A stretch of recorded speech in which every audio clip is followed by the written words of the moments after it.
Bună, dragii mei! Bine ați venit la previziunile pentru energia lunii martie. Acestea se aplică pentru toți cei care au ascendentul, soarele și luna în Capricorn. Știu că am întârziat cu filmările, însă am fost împinsă de împrejurări și decizia mea a fost totuși să vin alături de voi cu aceste informații pentru că sunt foarte utile. Luna martie este una foarte intensă și veți vedea în scurt timp schimbări. Schimbări care se produc încă de pe acum și vor avea efecte în următoarele 6 luni. Iar toată această energie vă activează în primul rând casa a patra, care are legătură cu spațiul locativ, cu părinții, cu trecutul, cu rădăcinile voastre, cu proprietățile voastre, cu familia. Și casa a noua, justiția, credința, aspirațiile noastre înalte, când vine vorba despre studii aprofundate, nișate, când vine vorba despre alte civilizații, alte culturi, despre străinătate, despre expansiune, înțelepciune, dar și sistemul tău de valori, credințe. Iar pe parcursul acestei luni, energia stă în felul următor. Venus este în retrogradare în Berbec, în casa a patra. Mercur este în Berbec, în casa a patra și la jumătatea lunii retrogradează. Vom avea soarele în Berbec, în casa a patra. Vom avea o eclipsă de soare sau o lună nouă în Berbec, în casa a patra și ingresul lui Neptun în Berbec, în casa a patra, pentru foarte mulți ani de acum începând. Toată această energie, așa cum am menționat, aprinde lumina asupra conceptului de familie, asupra rădăcinilor tale, asupra strămoșilor, a trecutului. Lucruri care apar acum în atenția ta, pe care trebuie să le înțelegi pe deplin.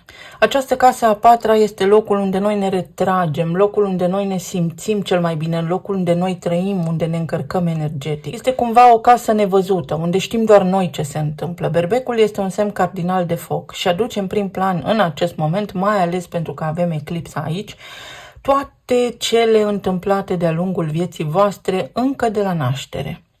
Pot ieși la suprafață situații, pot ieși la suprafață lucruri cu care v-ați confruntat de-a lungul timpului, pe care nu vi le mai aminteați, de care nu mai erați conștienți, pentru că au nevoie de o încheiere, pentru că au nevoie de o conștientizare. Aceasta este casa părintelui predominant din viața voastră, casa părintelui cu care voi fie ați avut o conexiune foarte strânsă, fie să spunem că relația nu a fost una foarte benefică sau fructuoasă. Venus, în retrogradare acum, aduce trecutul în prezentul nostru, pentru că trecutul își cere tributul. Și pot apărea oameni din trecut care să vă ajute acum să vă schimbați mentalitatea, pentru că îl avem și pe Mercur aici. Soarele va lumina acest sector din viața voastră și va spune care este proprietatea ta, care este locul tău, unde ți-ai ancorat tu steagul, unde spui tu acasă și alături de cine. Pot apărea schimbări majore în acest sens, pentru că unii dintre voi vă puteți căsători, alții dintre voi vă puteți muta din locația în care sunteți în altă țară sau înapoi acasă la rădăcinile voastre. Pentru alții dintre voi sunt amintiri, sunt senzații din trecut care vă pot încerca din nou pentru ca voi să evoluați, pentru ca voi să vă îndepărtați de o mentalitate veche, de tipare, care vă blochează evoluția, care vă împiedică în buna desfășurare a vieții voastre. Iar pentru alții dintre voi poate fi căsătorie, o nouă locuință, o schimbare de locuință, o schimbare de domiciliu, de oraș, de țară. Este o lună foarte benefică care te duce înapoi pe panta amintirilor, dar pentru vindecare. Pentru aceia dintre voi care ați fost căsătoriți, să spunem că această lună va fi una de impact major în viața voastră, mai ales dacă ați divorțat, pentru că vine cu conștientizare și cu luminarea situației odată și pentru totdeauna, cu o eliberare, fără niciun fel de atașament. Așadar, scăpăm de dubii, de atașamente în tot ceea ce privește viața noastră și trecutul nostru. Din trecut, revizitându-l la nivel mental, prin acest moment prezent ne putem schimba viitorul. Este foarte important să privim și în urmă cu 12 ani, când s-au mai petrecut niște evenimente, niște lucruri anume, care pot avea legătură cu ceea ce se petrece în viața voastră în acest moment prezent. Așadar, o nouă casă, o nouă senzație, o nouă familie sau trecem la un alt nivel, suntem mai uniți ca niciodată. Pentru alții dintre voi poate fi și ideea mă mut de acasă, vreau o altă familie, vreau în primul rând să mă cunosc pe mine însumi sau însămi la nivel de copil interior pentru a ști ce vreau de la această viață. Vom avea pe parcursul lunii martie și a doua eclipsă, o eclipsă de lună care este și o lună plină, de această dată în Fecioară, pe zona casei a noua, acolo unde am spus că vorbim despre sistemul de credințe care ne poate ajuta să evoluăm sau ne poate împiedica din evoluția noastră, mai ales la nivel spiritual. Aceasta este casa unde tu te transformi din student în profesor, aceasta este zona din viața noastră sau casa din astrologie în care noi evoluăm și ne maturizăm. Este casa lui Jupiter. Fecioara este un semn destul de strict, destul de procedural corect, se adaptează și se pune foarte mult în serviciul celorlalți. Este un arhetip care ne ajută la nivel de rutină să ne ordonăm mintea, gândurile, viața. Însă atenție că poate veni la pachet și cu o doză de critică în plus, poate aduce la pachet și autocritică sau o ușoară nemulțumire. O lună plină aduce finalitate, aduce o concluzie în ceea ce privește studiile. Unii dintre voi puteți absolvi, unii dintre voi puteți avea parte de o diplomă, terminați niște cursuri foarte nișate. Pentru alții dintre voi este un răspuns foarte clar în instanță. Poate fi ceva legat de lege, de justiție, care acum se clarifică. Pentru alții dintre voi poate fi vorba despre a nu vă mai supune credințelor celorlalți. Poate fi vorba și despre credință, despre religie, despre a nu mai urma orbește ceva ce doar am citit în niște cărți. De ce? Pentru că aveți capacitatea să vă ridicați deasupra celor scrise și lăsate de strămoșii noștri pentru a vă forma propria voastră părere, pentru a învăța voi singuri ce este viața sau pentru a descoperi eul autentic. Fi vorba despre a trece la un alt nivel, atât în carieră cât și la nivel de parteneriate, iar pentru alții poate fi încheierea unei căsnicii după o lungă perioadă de timp, dar cu convingerea pe deplin că este cel mai bun lucru pe care îl puteți face în acest moment prezent. Pentru alții poate fi o celebrare, o relocare în străinătate sau contactul cu alte civilizații, contactul cu planul acesta invizibil, cu realitățile foarte, foarte subtile care vă oferă acum șansa să vedeți lumea printr-o perspectivă mai amplă. Este o lună profundă care veți vedea că în curând ne va aduce în prim plan evenimente, lucruri și senzații din trecut pentru ca noi să fim siguri că am luat cele mai bune decizii. Să vedem acum ce ne spune și oracolul. Racul. Racul este în casa voastră a 7-a, pe zona relațiilor, pe zona casei care îi reprezintă pe ceilalți, prietenii cei mai buni, partenerul de viață, soțul, soția, clienții, partenerii de afaceri. Acolo este Marte, iar Marte guvernează eclipsa de soare pe care o vom avea în această lună. O inițiativă nouă, o nouă relație, o mutare împreună cu partenerul, o eliberare de stres poate fi pentru unii dintre voi. Mă simt în siguranță, afacerea mea este în siguranță, clienții mei sunt ca și familia mea, partenerul meu de viață, deși poate nu suntem căsătoriți, este ca și soțul sau soția mea. Sunt lucruri foarte clare, sunt lucruri către care înaintați cu pași mici, siguri, dar foarte elevați și foarte stabil. Racul este arhetipul matern, poate avea legătură cu mama, ceva ce poate ieși la suprafață în această lună sau poate fi chiar o sarcină acolo unde este cazul. Și Uranus în Taur. Pentru voi Taurul este în casa a 5-a. Aici regăsim copiii, copilul interior, bucuria vieții, regăsim creativitatea, pasiunea, inițiativa pe care o avem, regăsim și voința noastră, regăsim și iubirea, romanța, dar și riscul. Pe zona relațiilor, pe zona modului în care iubiți, pot apărea schimbări în această lună în sensul că vă convingeți de ceva anume, deveniți mai înțelepți și practic renunțați la niște așteptări pe care le aveți de la ceilalți. Sau poate reapărea din trecutul vostru cineva, un fost partener cu care acum să reînnoiți conexiunea doar pentru că acesta se trezește cumva din visare la realitate. Pentru alții dintre voi poate fi un început foarte, foarte bun pentru o nouă afacere sau o strategie nouă în afacerea pe care o aveți, pentru a vă stabiliza, pentru a consolida mai mult ceea ce deja ați inițiat anterior. Și casa a 9-a, unde vom avea eclipsa de lună. Eclipsa aceasta de lună din casa a 9-a vine, să știți, la pachet cu nodul sud karmic, cu o credință veche. Este nevoia de noutate, ne împinge viața către noutate, către adaptare, către lucruri noi, pentru că lumea din jurul nostru se schimbă și cumva noi am rămas prinși în programele vechi. Se schimbă programul de viață, programul de lucru pentru unii dintre voi, se poate schimba ceva în parteneriat, la nivel de carieră, în rutina voastră de asemenea, dar și în ceea ce privește locuința și o cheie, o relocare poate fi pentru unii dintre voi, înțelepciunea, pentru că avem numărul 33, casa 8 din astrologie, care spune în sfârșit: mi-am achitat datoriile față de neam, față de familie, mă eliberez de o cauză veche, pentru că acum pot înainta, pot locui singur, pot găsi o soluție foarte bună la o situație foarte complexă sau foarte complicată din viața mea. Claritate. Așa cum am precizat, această lună aduce claritate în mințile noastre, tocmai pentru ca noi să ne putem adapta la această schimbare. Înalta preoteasă, accesarea lumilor subtile, spargerea unor tipare foarte, foarte vechi la modul ce iese în mână nu este minciună. Poate apare această mică doză de ambiguitate, dar care ne duce către realitățile nevăzute, către a înțelege că lumea este mult mai complexă decât am fost noi învățați că este. Să vedem. Pe zona de relații, plan material și emoțional, ce ne spune energia acestei luni.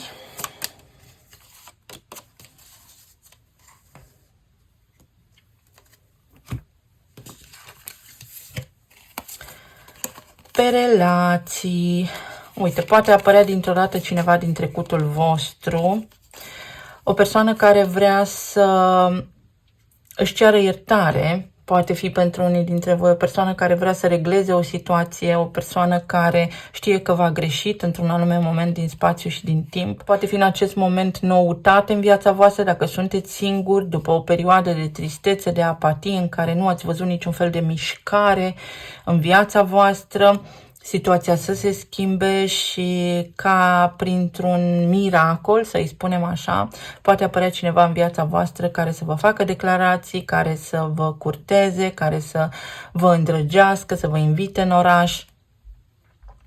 Practic tot ceea ce v-ați dorit voi. Atenție însă să nu vă îndrăgostiți la prima vedere, pentru că Neptun în casa a 4-a poate veni și cu iluzii. La un moment dat și Saturn va intra aici în berbec în casa a 4-a și va stabiliza cumva situația, pe semne că dacă aveți o relație vă veți convinge în scurt timp dacă este ceea ce trebuie. Vine și cu maturitate, vine și cu stăpânire de sine, vine și cu posibilitatea de a vă descurca singuri, de a putea susține această idee de familie, de casă, de locuință, de stabilitate.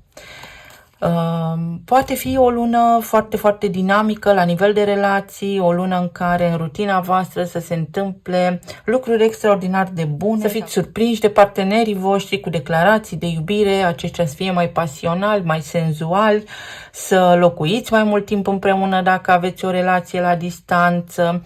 Este o energie foarte bună, foarte benefică, care vă dă vouă o șansă să luați hotărâri importante. Pentru aceia dintre voi care sunteți deja în relații, aici s-ar putea să fie încheierea unor contracte de muncă, mai ales pentru aceia dintre voi care nu locuiți împreună, care să spunem că locuiți două locații diferite sau voi într-o țară, partenerul într-o țară sau pleacă foarte mult în delegații. Este fie o lună de concediu, fie o lună care în următoarea perioadă declanșează, să spunem așa, o altfel de situație, un altfel de desnodământ, o altfel de rutină în viața voastră și veți putea locui, veți putea fi mai mult timp împreună, fie la nivel financiar, se pot rezolva acum niște lucruri așa cum vă doriți voi. Poate fi, așa cum am menționat, achitarea unor datorii, o nouă viață, stabilitate mai multă la nivel financiar, dar și la nivel de rutină. Lucrurile să se echilibreze puțin, să vedeți o transformare, o schimbare prin partenerii voștri de viață care vă vor din ce în ce mai mult în prezența lor. Practic iau lucrurile mai mult în serios.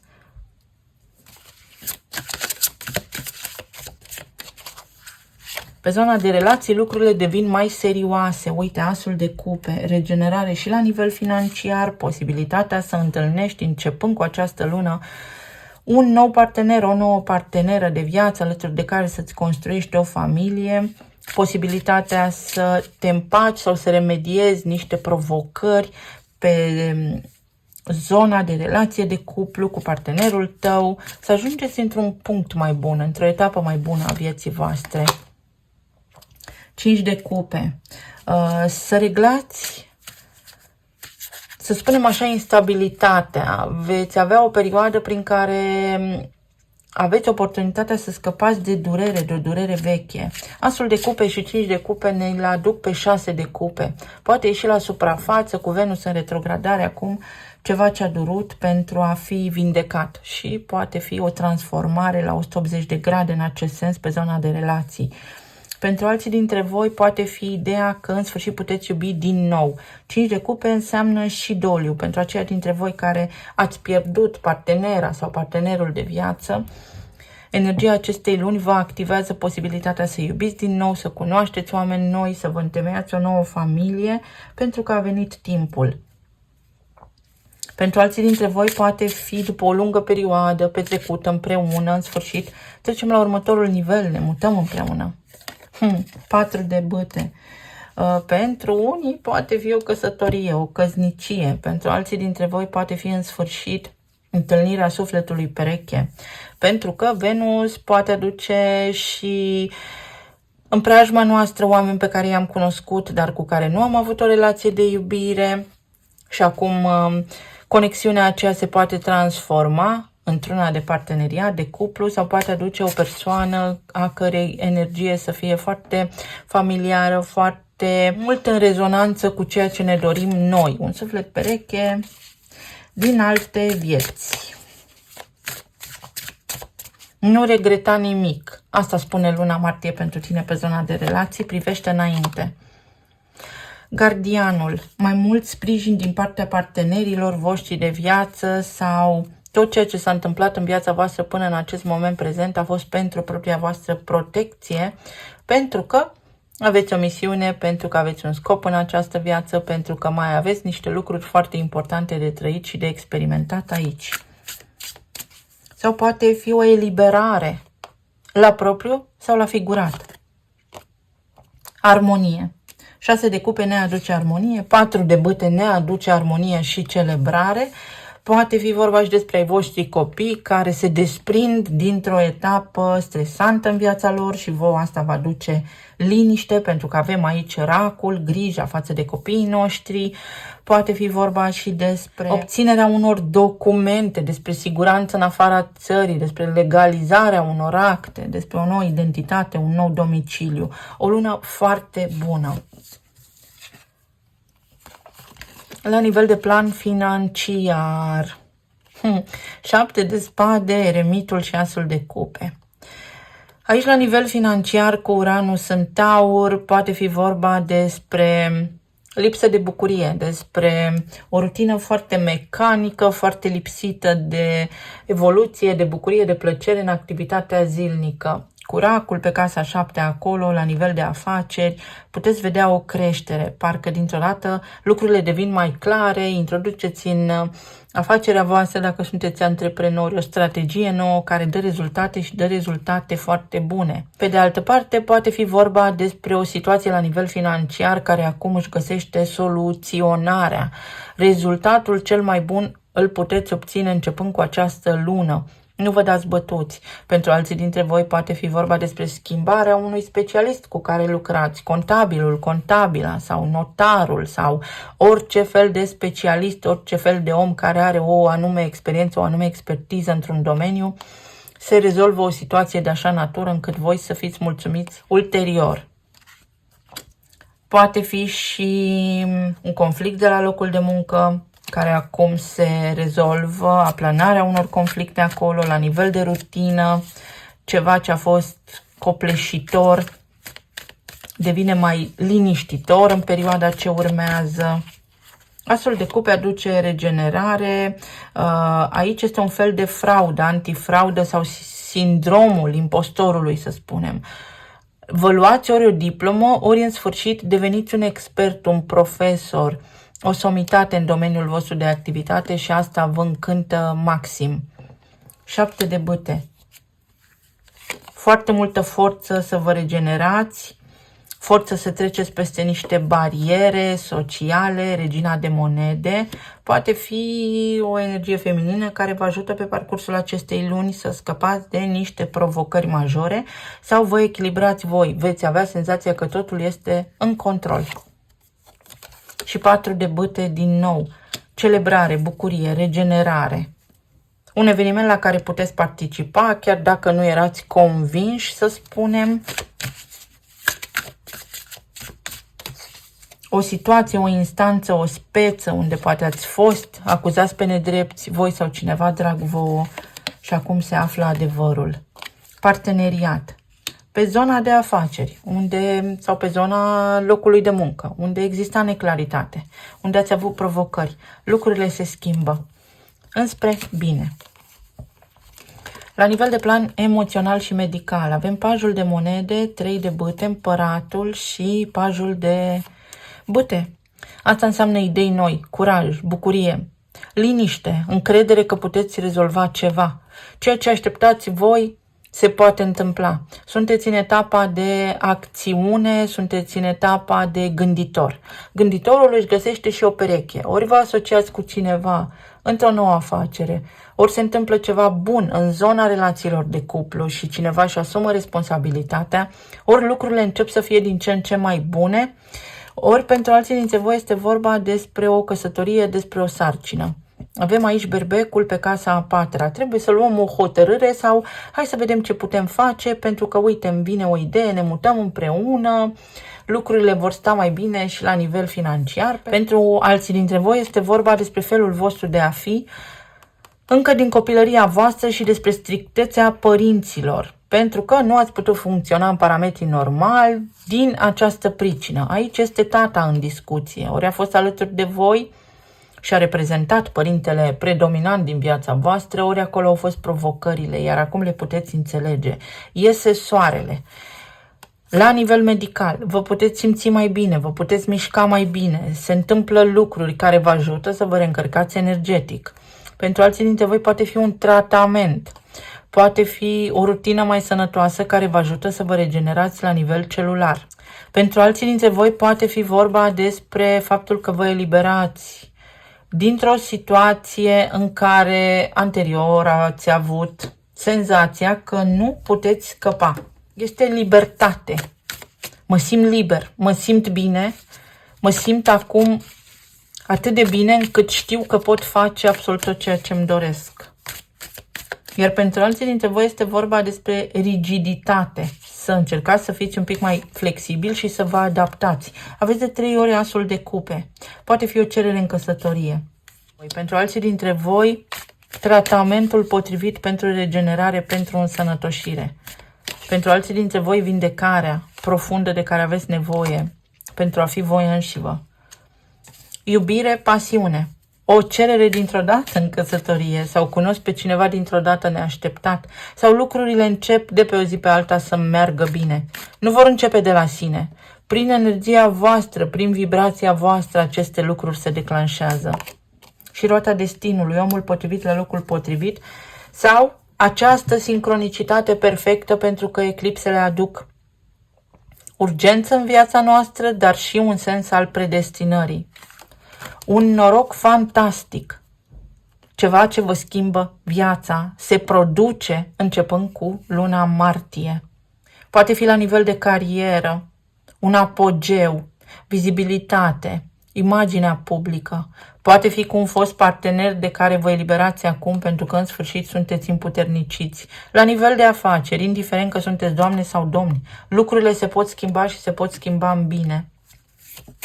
Pentru alții dintre voi este vorba despre copiii voștri, sănătatea lor, se pot regenera, li se schimbă viața în bine. Poate fi străinătatea, o decizie importantă care implică străinătatea, schimbări la nivel de dietă, atenție la alimentație, atenție la limfă, aveți nevoie de mai multă hidratare, un ghid spiritual, un om care vă poate ajuta Știu că poate suna ciudat, dar acei oameni vă duc către destinația voastră și flower power. Ceva devine foarte ușor, accesibil și relaxant pentru voi. Sau veți vedea partenerii voștri de viață că dintr-o dată sunt așa precum niște copii încrezători, se poartă ca niște adolescenți, vin cu foarte multe idei, să facem foarte multe lucruri împreună și voi sunteți uimiți, dar această energie este de adolescent licean îndrăgostit care are încredere că lumea este bună și frumoasă. Poate începe o lume mai bună și mai frumoasă pentru voi, o viață.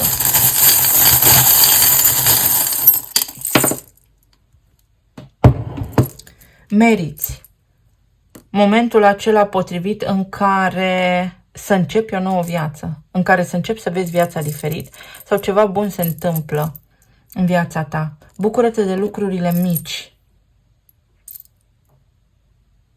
Uite, profesorul, o diplomă sau după atâția ani de experiență îți dai seama că poți face ceva. Că ai cum, că ai cu ce.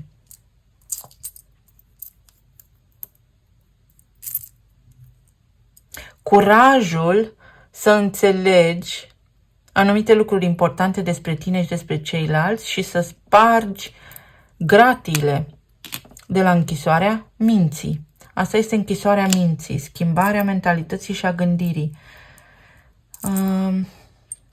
Uite, din nou se repetă aceeași temă. 8 de spade. Poate fi eliberarea cuiva.